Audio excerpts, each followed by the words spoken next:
خود پدر رو 6 ماه انقضا کرده و انقضا نیست به انقضا برای خان رباط خان بشه خرج بوده نیست برای خوده بود 6 ماه تو کو انقضا کردیم 90 کیلو انقضا جمع کردیم انقضا که خیر شو انقضا نخر شو خان رباط خان گفتن انقضا داده برای خوده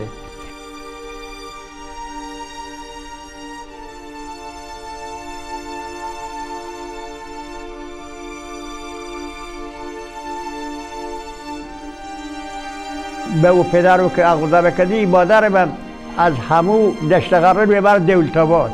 صبح میبر بونج بدره و شوم دسته گندم بومه داده همین گندم رو برای بونج خورد بکر نون بکر بر بگردی برم 6 ماه تو تنگل روده با جون کردیم وقت بدیم تبس و وقت ما که بدیم دیدیم که بله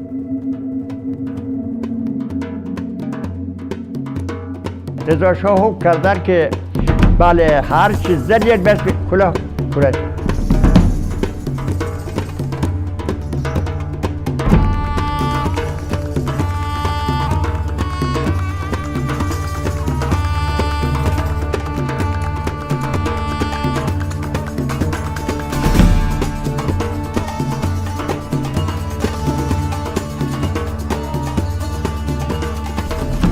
رفت دیدیم برای دولت‌آباد دولت‌آباد پیش ابو جعفر دولت‌آبادی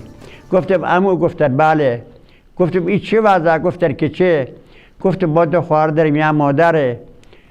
نه به تربیه سه چشمه دشتغران آب برداره نه به دشت دروره چه کار کنه ایشو با گفتن که اگر یه جایی ببود که خطاتی و بوده خطاتی خوب بود گفتم رو دیده ها اون با رو دیده نه آب نه آبادی 7 سال در تنگل رو دیده هیچ کس نبوده فقط سیل بیده همش خراب که با همه کار 15 سال بیشتر نبود از همین جا راه افتیدم و 20 فرسخ راه که 120 کیلومتر 20 فرسخ راه رفتم به رباط خار پیاده رفتم رباط خار که شده خان گفتن به چی کار بدهی گفتم پیاده بنم رو دیده به من به اجاره بده گفتن بره و بیا به هم ساز خدمه از همون جا باز پیاده رباط خان رفته از رباط خان باز همون جایی که رفته باز همون جا برگشتم اومدم تبس یک غلام سید چاهبری داشتیم ایشو با پدر ما سرخله ها بوده دیگه هیچ کس نداشتی ایشو گفتم که عمو گفتن بله گفتم یک خر بده نگاه کرده گفتن یه دیوه نشده ای 6 ماه کنجه تنگل چی کار کردی چطور بخی بری بروده گوشنه گفتم بخوام برو بروده و یه چه قوت قدرت داشته ای و چه حوصله ما هرچی گفتن نشنفتم آخرش گفتن آخرت تو بخی کار خودت کنی گفتم بله گفتن 2 خر یکش هست تو یک خر ما بستونیم از اوشو و برای اساس که زندگی تریم کنیم به 2 جوال کردیم بار خر کردیم و همه کبیر بسیده کردیم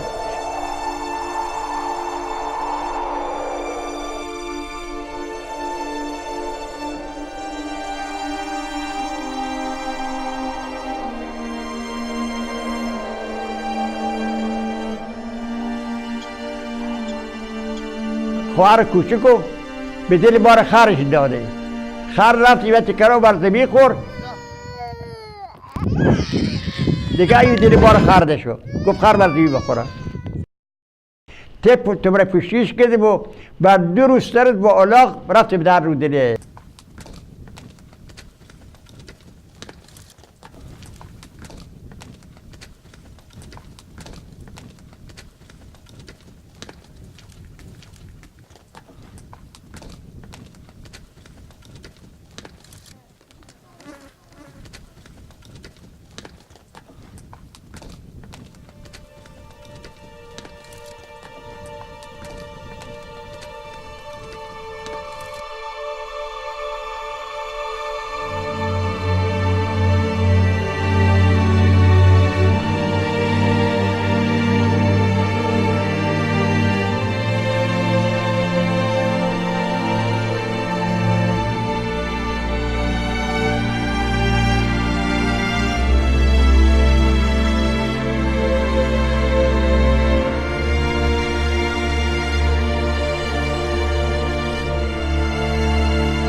وقتی به در رودی شدیم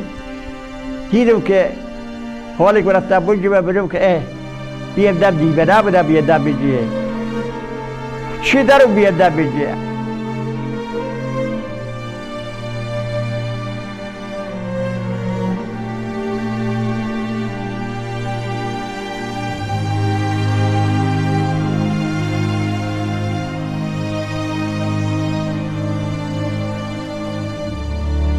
از کاری که کرده بودم مثلا 15 کیلو جو 15 کیلو گندم جور کرده بودم سر پاییز بود وقتی برفتم برود دیدم رود خو آب و آبادی نداره یک قنات داره که آغوشیش بگه رفتم اونجا دیدم آب داره 100 متر قناته 100 متر که گوه کنه قنات شه که کاله از اینجا آب بدر بیا بینجا بیراد بره ما آمدم و برام گل اخل درست کرد و کاش کال کاش قنات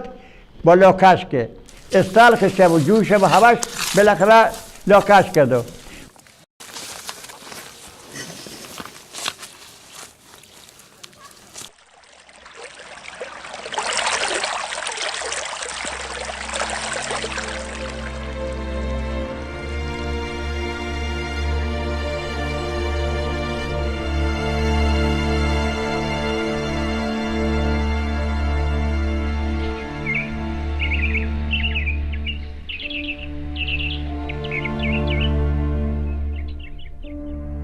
این 30 کیلو جو گندم آب به در آوردم تخم کردم چه کار بکردم؟ حالا چی بخی بخوری؟ چی داری؟ هیچ خانه روات خانه گفتن که کمکت کن که هر وقت خانه روات خانه نداره ما هیچ راه دیگه دیدیم نده همون خروی که داشتیم یه راه شده بودیم یه چهار زغاری که یکی درست کرده بود دیدم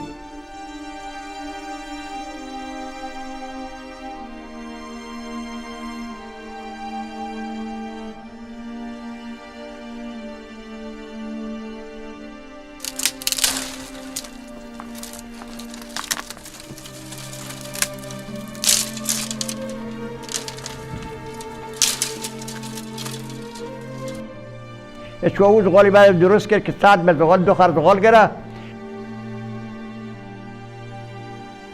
یک چو زغال بسوخت و یک خروی بار بکرد و برای به چشمه که بود مثلا دقت نبره و بسنده او وقت برج یاده به یا اولاغ رو خر زغال بار بکنه با بستماس و همون خر 50 با مثلا کفتار 5 کیلوشه خوراکی بارش بکر برای تا ایت که مثلا 6 برج بود 5-6 نو بی بعد ما برا او وقت بعد از چند وقت دیدم که هیچی نداریم الان در پشکو حجی آباد حج غلبانی بودن اوشو فامیل بودن گفتم برام برو خورو دستره برفتم پیش اوشو گفتم حج آقا گفتن بله گفتم که گفتن بی چه کار بدهی گفتم بیادر رو خورو دستره گفتن هر 13 عید یک گوسفند بدشه بیا سبودت شکره که فردا که یا میهو کنیم نخستش پیدا کنیم سبود بچه سبود بریخت بندی خب از کی سر از هر کاسته سبود ما بشوستدیم و گفتیم دهنچی گفت رشی حرفاش خیلیه برفتیم بشوردیم بروده این قضا بود شد دیگه هر جور بود نبود خودمون رو به عید رسوندیم و از اونجا دیگه همون سبودو که مستدیم خورشی بود اگه به سبودو حساب کنه که دیگه کم خاطرش رو زیبرزاد کردن و اون وقت سال یک ست بخریدیم بعد از چند سال 40 تا شدن تقریبا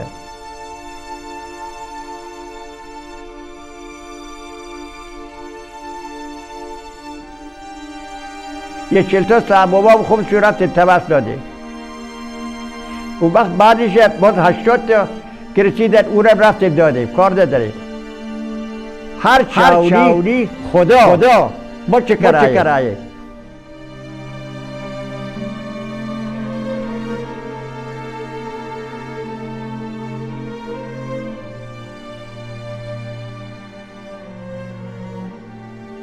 من تو کو اغوزه بکردم وقتی اومد و مادرم گفت که محمد این زن برات بیارده گفتم خیلی دست به درد نکنه یه زن برا ما همون قلوسه چاوری که پسر خاله ها بدن خود پیه رو اتباس اخت کردن برای بیاردن برودیده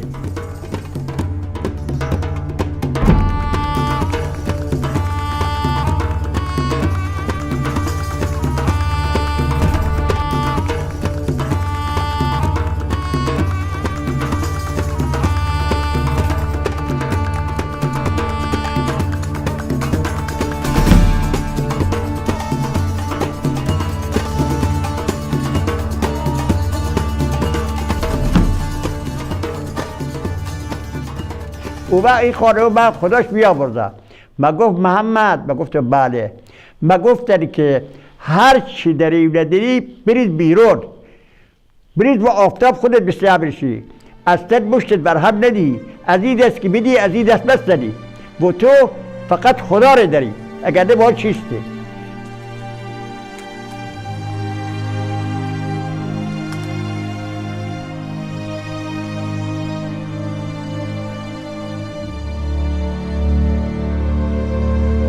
ازدواج کرده پدر و مادر و هر چی داشته و نداشته بدیدم و بده. او وقت بعد چند سال بچه دار شدی، بچه بار اولی بود ببار. خدا ایاره باباده چی جور باباده کنج تنگر رو دیده. ما نفر رو بکردیم برمات خود سر سفرستخی که برد مثلا دیا بیاره. او وقت تا وقت بده علمت مادر رو پیش خانم بود، فهمیده؟ خدا بچه باباشو بده.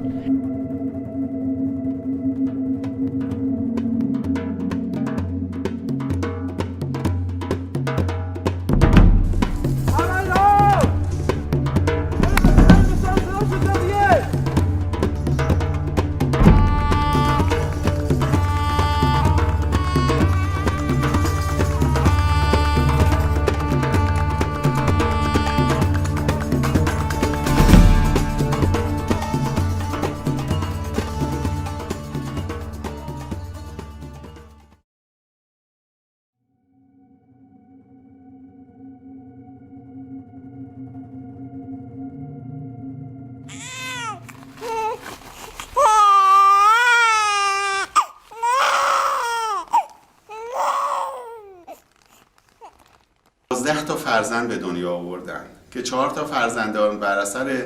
نرسیدن قابله به موقع از به اصطلاح رفتن و از قید حیات رفتن. از برادر اونجا مریض میشد تا میخواستم به شهر برسونم با 120 کیلومتر راه. واقعا یعنی تو این وسط این داستان 3-4 تا برادر و خواهرها که به اصطلاح از دست رفتن فوت کردن، خب نبودن امکانات بوده.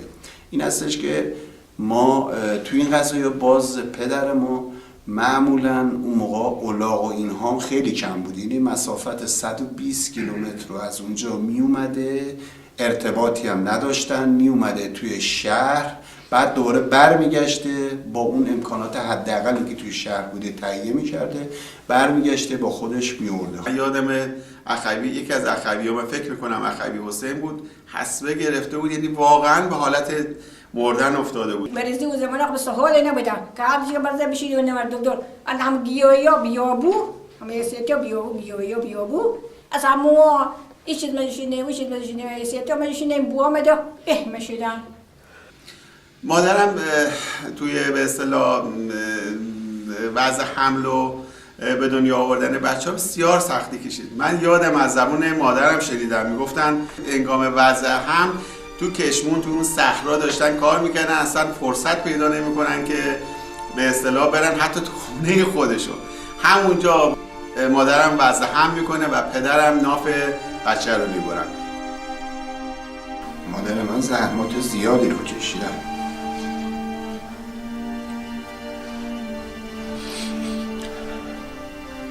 من میدونم که پدر و مادر من واقعا الگو و نمونه هستن. سختی هایی که اینا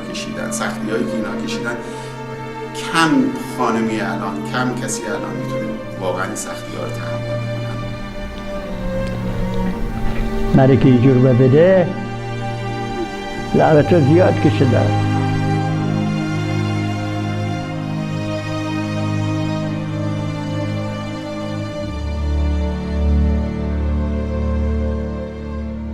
جو یا گندم مکشتیم همه یا او ملیدیم بزرگ مشده خوشام کردم با دستاس خدا بیامرزه مادرمو با دستاس مگردوندن یارو مکوبیدیم تمیز بکر با دستاس مگردوند بلغور درست بکر نون درست بکرده یا آخرا که نمرسیده مثلا با چروا میوردیم تباس آرد بکر وزار مگردون مبرد دوباره. یعنی میگم من یادمه دقیقا زندگی ما اینقدر به سختی میگذشت که ما نون خالی که حالا بعضی وقتا هم نون خالیش هم نبود، اگه نون خالی هم بود چه بسا نون جو مثلا ما میخوریم. و غذای دوم و غیر از نون جو این بود که مثلا غذای بهتر ما این بود که خاک قندی که مادرم خورد میکرد این خاک قند میریخت داخل آب، هم میزدن، ما نونی میزدیم داخل این میخوردیم، یعنی به عنوان غذای بسیار خوب ما بود. مثلا اون زمان برنج نبوده، مثلا مهموها که میمدن اگر یه وقت 1 کیلو برنج هم داشتیم برای او نگه داشتیم، اوها رو پذیرایی میکرد. ایها با مادر خودو با سگ آسیا دست بگفت خود دیگه آسیا بکردم او سگ آسیا دست خواب برفته، اینقدر سخت بوده. خمیر میکرد نور مپو که سال برا بردن برس مال زندگی شد. من مال زندگی شد تا ای که به چوبانی میکردیم همه کو هر چی نگویی بغیر دکو همه کار میکردیم خلاصا. سیل بنده یه سال مثلا سیل مزید کلا یار آب برمدش باز برام رفتیم باز خاکار مرگ بپوشید زمین رو درست بکر باز دوباره همین تئوری آمادهش بکر بعد چند سال دوباره سیل بنده مثلا رفتیم این کار کشت زراعت از گرجه بادنجو که گرفته از نمادر انار دیگه سیب نمادر انجیر درختای توت و حضور شما ساعت خیار و هندوانه و سایر برنامه ها رو خب زحمت میکشیدن اونجا میکاشتن و الحمدلله بود که حتی افرادی که از رواتخان یا هر رهگذری که از اونجا میگذشت میومد از اون به قول معروف کوله پشتی خودش رو پر میکرد و میرفت. چند سال که برودی بودو گفت رواتخان یا به علی بیده 5-6 تا بشه جمع کرده درس شو بده. یا دوستایی شو که درس بخونده به هموته ما از رودی هفته یاده یا 10 روز یاده یا خره هیزم برشو بار بکرد و رزق رزی 1 ماه 10 روزه شو یا هر پنجشنبه جمعه اصل برا بفتیده پنجشنبه جمعه سفر سرها به ما برودی باز بعدی شد بگردی. روزها مدرسه میرفتیم تا اینکه منتظر میبودیم آخر هفته بشه، پنجشنبه هفته به محضی که مدرسه تعطیل میشد من و آقا مهدی راهی رودینه میشدیم و حدودی 20 کیلومتر راه با چه مشقتی و از توی خار و خاشاک میرفتیم تا میرسیدیم به روی دنه تا اونجا در کنار خالنواده باشیم و اونجا باز تا روزهای تعطیل و سخت کار میکردیم تا صبح شنبه باز این مسیر تکرار میشد تا پایان سال تحصیلی. مادرم که مثلا یکی می اومد اونجا هر غذایی داشتن ما گفتن مثلا باز این بچه‌ها مثلا شب جمعه بشه که از رباطخان بیان اون یکی که نیستش اون یکی که هست همشون بیان مثلا دوره هم تا جمع نشن فایده نداره. معمولا روزهای تعطیل که همه دوره هم جمع می شدیم یک خوابگاهی بود که شبا اونجا می خوابیدیم و توی اونجا بازم دور هم میشستن و هر کدوم یک 4 بیتی های شروع میکنن از یه طرف همه هر کدوم 4 بیتی میخوندن و از این حلبای 20 کیلویی هم ور میداشتن و با اون به قول اونم شده بود برای تنبک این برنامه که ازش استفاده میشد. ما اونجا آرزو داشتیم که خب از وسایلی که توی شهر همه استفاده میکنن دوچرخه چیزی استفاده بکنیم. پدرم یک بار که واسه فروش محصولات همون قروت و روغن و اینا به شهر اومده بودیم دوچرخه‌ای با خودش خریده آورده. خب توی رودنه اصلا فضایی یا محیطی یا زمینی نبود که ما دوچرخه سواری بکنیم. یه خرمگاه بود بلند بود تقریبا 2 متر بود. این بلند بود باید سوار باشی برام میته دور مزه او برام فرشگاه ای برام فرشگاه دور مزه همین چی یاد نمیدونم چی شد راست برفتم یک گودالگای و همین چی برام تیفتی. بیکار بودیم هر وقتی به قول معروف جوری میشد که وقتمون آزاد بود. حالا ممکن رو شب باشه، شب آفتاب مهتابی باشه، مثلا بخوام بریم اونجا دوچرخه سواری کنیم. مثلا این نبود که بیکاری نبود اونجا که بگیم وقتی بیکاری هست که ما بتونیم این کار رو انجام بدیم. دیدم که خیلی ناجوره دیگه بچه‌ها خود عروس‌دوار شو کدام خوشته گردیده و این دوستایی که هستن برات برباد خود به درس خونده دیگه دیدم که ناجوره همین حسینی که از سربازی بیبا رئیس کدام به تو است رئیس کدام به تو است که برای یا ماشین بگیری بیا بار کنی بری ماشین بار که ماشین برای بیا برو ما بار کده آوری به تباس بالاخره 40 سال در حدود ما وجود زندگی کردم. فهمیدی بعد 40 سال که دیگه هیچ آوری به اینجا در تباس چند وقت به تباس بودم بعد گفتم که 2 خواهر دارم به تهران برام به دیدن خواهرام رفتم دیدن خواهرام دیگه بعد که شوهر خواهر بیا باغ بود گفت بیا بریم اونجا. صاحب این باغ یکی از ملاکین مثل تهران بود که از سرمایه‌دارای بزرگ تهران بود. این باغ به طول هولوش فکر کنم 4000 متر وسعت داشت که ما اومدیم اونجا ساکن شدیم. همون باغ باغبری میکنیم. یاد در گفت که چه باغبانی کرده بکنی؟ گفتم باغبانی بلد نیست، باغبانی بر یاد دا 7-8 تا خرد باغبانی بکردم تهران. 30 سال به تهران باغبانی کردم. زمان انقلاب بعد از اینکه شاه از ایران فرار کرد، باغ به اضافه یه سری از املاک و مستقلاتی که مربوط به این صاحب باغ بود و ما پدرمون بارها اصرار کردیم که پدر شما اینجا حداقل میتونید یه مقداری از این زمین رو بگیرید که ما بتونیم توش زندگی بکنیم، یه بخشی حداقل از این باغ رو بگیرید. که پدرم اصرار میکنه، گفتن اصلا این مال مردم هستش و خلاص ما هم حتی که تهران بودیم ولی که زندگی اونجا هم باز هم زندگی سختی داشتیم.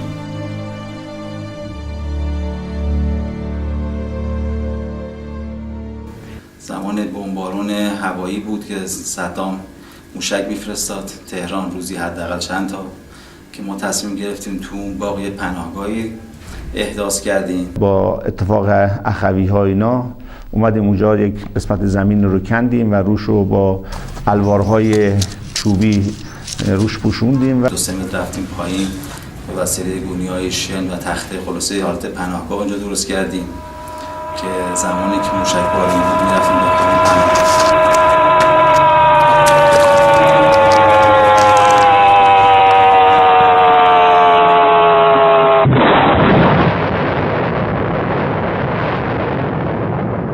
4 تا پسر بوده بادو همراه به جبهه بودن و بعد همون جبهه اورس تلفنی نبوده. این 4 پرشتا همیشه نمه برامونی میکرده، هر روز 3 تا 4 تا نمه برامونی میکرده. یادم هست که برادرم احمد ایشون دبیرستان راهنمایی درس میخوندن، دبیرستان راهنمایی رو ول کردن، مدرسه رو ول کردن، رفتن جبهه. مدرسه یعنی میگفت نه شما نباید مثلا برید توی بحث جبهه و جنگ. و ما 6 تا برادر 8 تامون جبهه رفتیم. یک زمانی بود که اوج جنگ بود، ما از 6 تا برادر 4 تا برادر همزمان در جنگ بودیم. تهران باغ جلیلی فرشی به فرمانیه بوده، همش کار بوده برو به شبران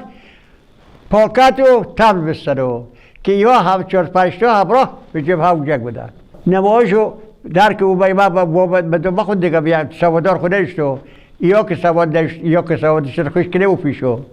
همش مال اینه که همین کارها کردم که این 4 تا بچه سلامت رو خود هنو راه برم. الان 10 ساله که الان بابام زاده اینا رفتن جا اروپایی بیان کردن، خود و به جای شیطا و خاک خود و بیان ده. مثلا 8 تا بچه الان درم از 1 درجه و از هیچی، نه عروس، نه داماد، نه دختر، نه پسر، 1 درجه به از هیچی گناهی ندارم. بهترین اولاد خدا ببرده همین ها.